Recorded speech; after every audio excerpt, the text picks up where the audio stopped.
What's going on? Welcome to part 1 of 2 of my e-tuning guide for those of you who want to get your car tuned and improve your car's drivability and your own enjoyment of the car and basically get the most out of it. This video will be a pre-tuned discussion and these are the topics that I will address. This is basically required reading. It's quite a bit to go over, although it is a very easy process. Long video, so check out the video description for links to specific parts if you're short on time.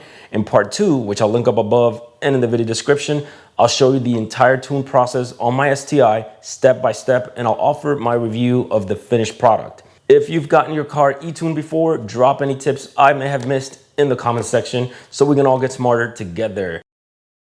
So what's an e-tune? This right here is an e-tune. I know, very underwhelming, right? Well, don't be fooled, because this is the end result of the e-tuning process. This is a final map that, when loaded into your car's ECU, will hopefully make the car run better with more power, maybe add some missing functionality like launch control, flat foot settings, some pops to the exhaust, and hopefully do all of that safely for the car, and that really is key.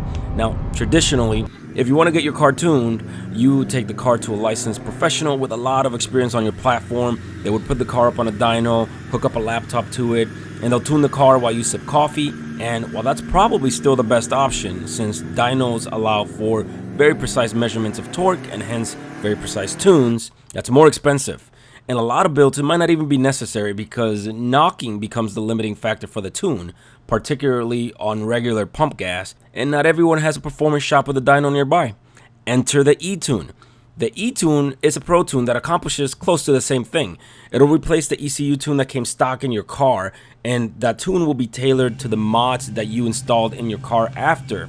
It'll also be tailored to the type of gas that you'll be using and your own power goals. Although I will say that your own goals should come secondary to a healthy running engine, and more on that in a sec. The e-tune just means that the tuning process is done remotely, electronically through email. Now, the basic e-tuning process starts with the purchase of the tune. After the purchase, you'll get an email with detailed instructions and a baseline map. You'll load the map, gather data logs according to your tuner's instructions. You'll send that log back to the tuner to review. The tuner makes the necessary adjustments, a revision, and then send that revised tune back to you. You'll load the new tune, do a wide open throttle pull while data logging, send the data log back, the tuner will review it, make the necessary corrections, and send the revised tune back to you.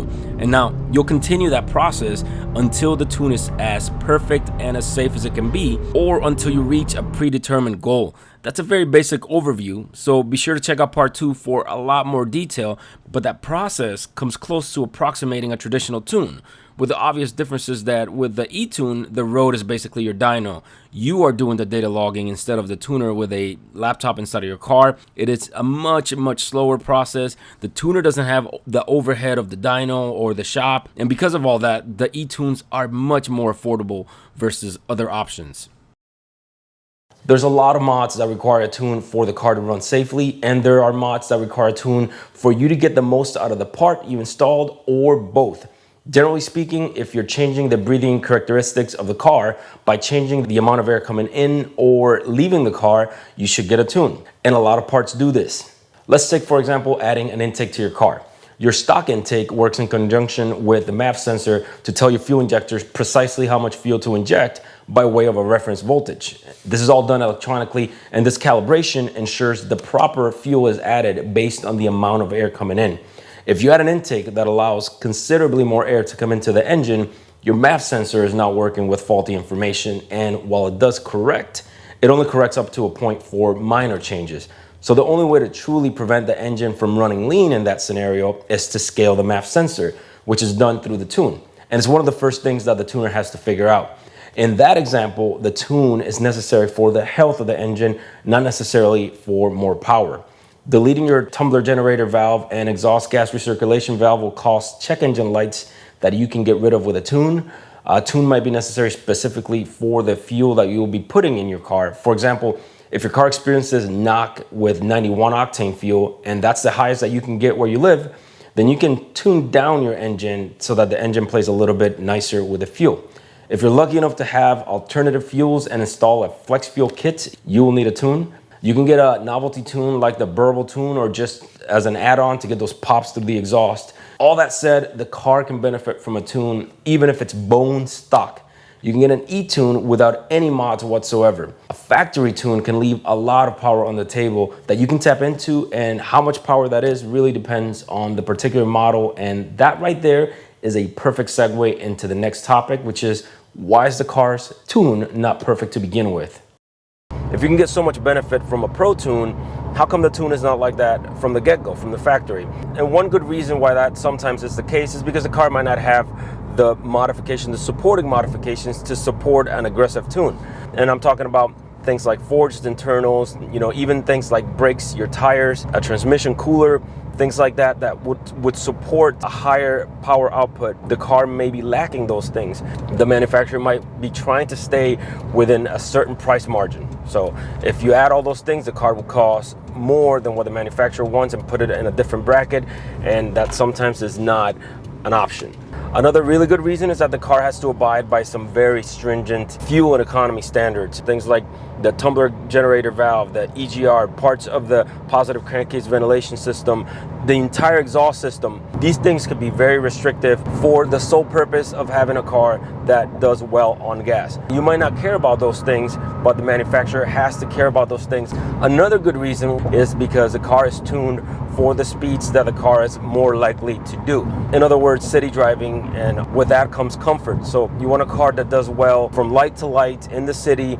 You want a car that's quiet, you want a car that's comfortable. So your tune is a big part of that. If you were to say want to take your car to the track more often than not, or you want to build strictly a track car, the tune that you're going to install in the car is going to be very different than the tune that you're going to get from a manufacturer for city driving, because you want the car to perform well at higher RPMs and in that track environment. Another good reason, general longevity of the car. If you have a car that's tuned aggressively, that's definitely going to affect the longevity of the cars. That's not good for a manufacturer to give you a car that's going to break in 60,000 miles, especially when they're on the hook for warranty repairs. So that's another reason why the tunes are not that aggressive. The drivability of your car is affected by the environment that the car is in. So things like altitude above sea level, humidity, temperature, all of these things play a really big role in how your car behaves and how your tune plays with a car. The manufacturer doesn't necessarily know where the car is going to be sold or where the car is going to end up at. So they build a tune that is good for the broadest scenarios. That way, if you buy a car in Canada or you buy a car in Texas, then you might be okay in both scenarios. So the car might not be exceptional at either extreme, but for the most people, the car's tune is going to be adequate. That's one of the reasons why they put a one-size-fits-all tune in the car from the factory. And finally, the exact same tune is going to have different effects in different cars, because the parts that your car is built with have very exacting specifications, but they do have tolerances, and those tolerances stack up. And when you stack up the tolerances, you may have two cars, same exact model, same engine, same tune, and one car can make 20, 30 more horsepower than the other because of that tolerance stacking. So that's another good reason why the tune might not be perfect to begin with, and why it might be a good idea to get a tune. If you decide to get an e-tune, there are some things that you will need.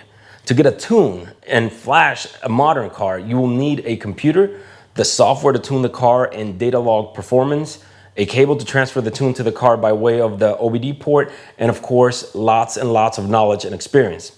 By far the easiest way to accomplish this is with the access port right here. And this is how I will show you the e-tuning process in my own car. The access port already contains the software within it to flash the tune, to do the necessary data logging, which I'll cover in detail in the next video, and also to monitor the performance of the car while you're doing all this stuff. Of course, it also has the OBD cable, and it's all in one package. But the access port is not the only way. Other common solutions are EcuTech and open source. Both of those deserve their own video and have their own strengths and weaknesses. But again, the access port is the easiest way, and that is what I focus on these videos. A few pros for the access port: you can change tunes very easily with it, and that only takes a couple of minutes. You can monitor any number of parameters live via the gauges. It has a lot of off-the-shelf map options that may prove useful even if you don't use off-the-shelf maps daily, like economy mode and valet mode. It's very easy to learn and pretty intuitive, and it's very widely supported. There's a few negatives with it as well. The initial price is steep and it's regulated, so discounted prices are very hard to come by. Off-the-shelf maps are substandard, but understandably, and they tie you to Cobb for the necessary parts for their stage packages. The access port can only be used on one car, even if you have, say, multiple WRXs. You have to get a different access port for each. If you want to learn and tune the car yourself, you can, but there are added costs associated with that, and it didn't used to be that way.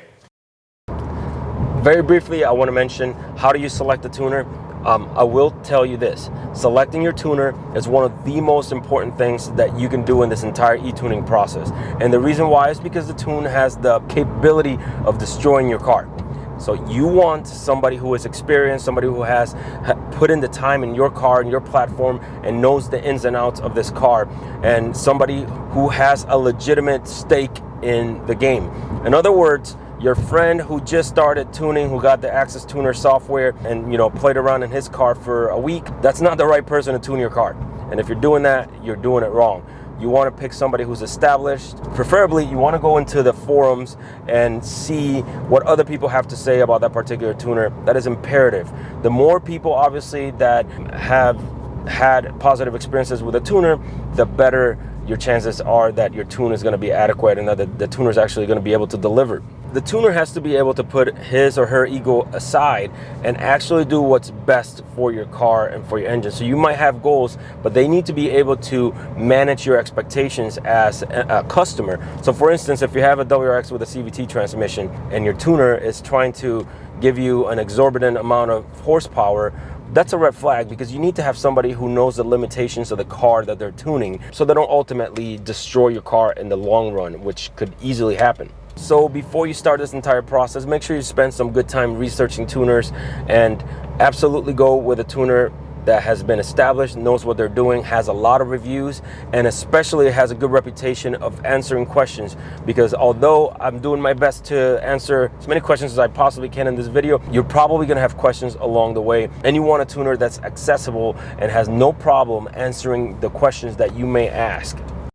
And I want to briefly answer this question because I know it's going to come up, and that is, will this void my warranty? And if I had to give you a one-sentence answer, I would say yes. But that is not completely accurate. And the reason why it's not accurate is because the question itself is not posed properly. A better way of asking it would be, if I make a warranty claim for a failed component that has something to do with the tune, can the warranty claim be denied? In that case, the answer is absolutely positively yes, it can be denied. Is it always the case that it will be denied? No. And the reason is because there's a lot of variables that go into it. Your own relationship with a dealer has a lot to do with it. Your relationship with Subaru of America has a lot to do with it. If you have a lot of claims, they might be less likely. If this is your first claim, they might be more likely to work with you. Just remember that if you could trace the failure to the part, then the warranty claim can be denied legally. And if you are tuning your engine, you will absolutely be able to link that tune to just about any failure of the engine and the transmission. Even like in the case of the CVT, your transmission can fail by having too much power, and the too much power can come from the tune. So you can see how even the tune of the engine can destroy your transmission, and that can be traced to it, and your warranty claim can be denied.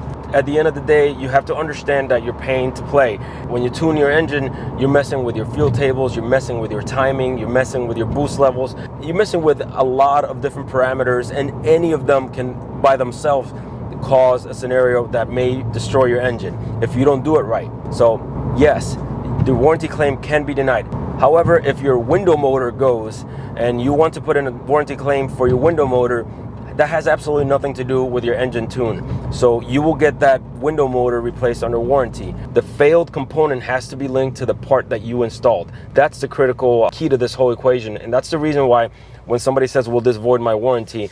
Well, that doesn't really make sense. It's not going to void your entire warranty, but it can put you at risk for having a warranty claim denied if something fails that could be directly linked to the part that you modified. So that's going to be it. I hope you got something out of this video. I know it's a very long video, but I wanted to be thorough and answer as many questions as I could think of. If I missed any, please ask them in the comment section. If you appreciate the video, make sure you give it a like. Subscribe if you haven't already for more content like this. I'll see you next video. Take care.